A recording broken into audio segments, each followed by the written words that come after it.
at 18, I had a credit limit of $1,000. And I thought that, you know, okay, that's a decent amount of money. But honestly, I honestly never used my credit card unless it was basically an emergency. Or basically, I just wanted to buy something that was, you know, higher than like whatever the daily debit card limit was, you know? So very rarely would I ever use it for anything, period.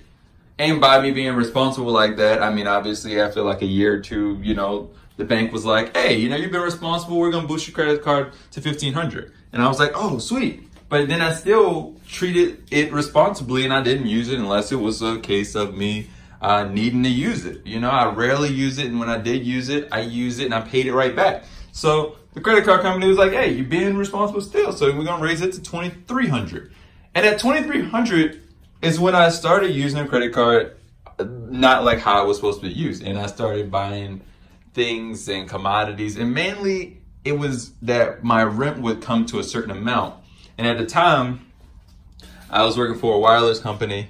And it was to the extent of me running behind my bills, maybe $200, $300, some around there, sometimes $150.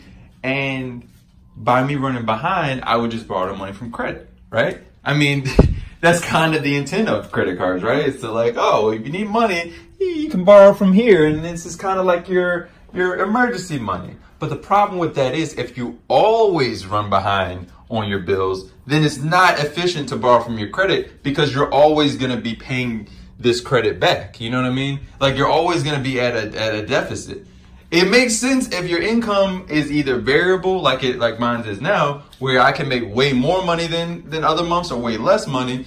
It's variable, so it doesn't make a difference because, yeah, maybe one month you're down $200, but the next month you might be up $400. You know what I mean? So you could pay that $200 now back. So, but at that time, it was I'm at an hourly wage, so it's like, psh, psh, psh, psh. So every month you know that you're $200, you're like, oh, $200. And I didn't even think about it. I'm just pulling $200 here, $200 here, $200 here. And I'm paying the minimum balance on that credit card. And now that becomes an additional bill that I have to pay. And after a while, I noticed my whole fucking thing's filled up. So now I'm at $2,200 and it's counting. So I stopped using it at that point. I'm like, I don't have any money. I stopped using it. But you got to remember, credit card is going to get you. So you got interest rate and you got payment loans and all of this. So you have to pay the bank essentially for their interest for the card that you've already used. Even if you don't use that card anymore, you're still paying as if you're using that card. Now I still have to pay $80, $90 a month just based on interest and stuff. So you still have a fee. And even when I closed it, it closed and you still have to pay the late fees and stuff. So it's like, yeah, you're not gonna get around that. You're not gonna alleviate that whole, you know, nurture versus bank fee. And they realize this. So it's kind of a predatory thing. Think about it. Why would you give a 21, 22-year-old $2,300?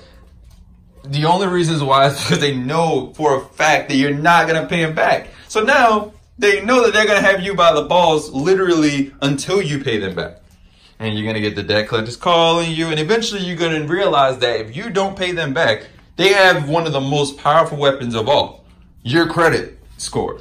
So if you don't pay them back, they're like, okay, credit card, credit score. Isn't that a nice little idiom? So your credit score is directly dependent on them. So they're like, all right, you don't have to pay us back if you don't want to, but you're just going to have this crappy credit score until you pay us back.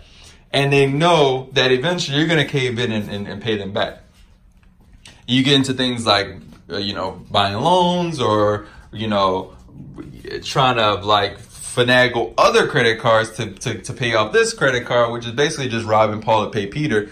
And it's a messy situation, you know, until you like legitimately have the amount of money to pay them back the orthodox way and not have to worry about that. But at the end of the day, you got to realize that credit card companies, you can use these to your advantage, but not a lot of people use credit cards the right way, or they messed up when they were younger and now you have to pay the consequences.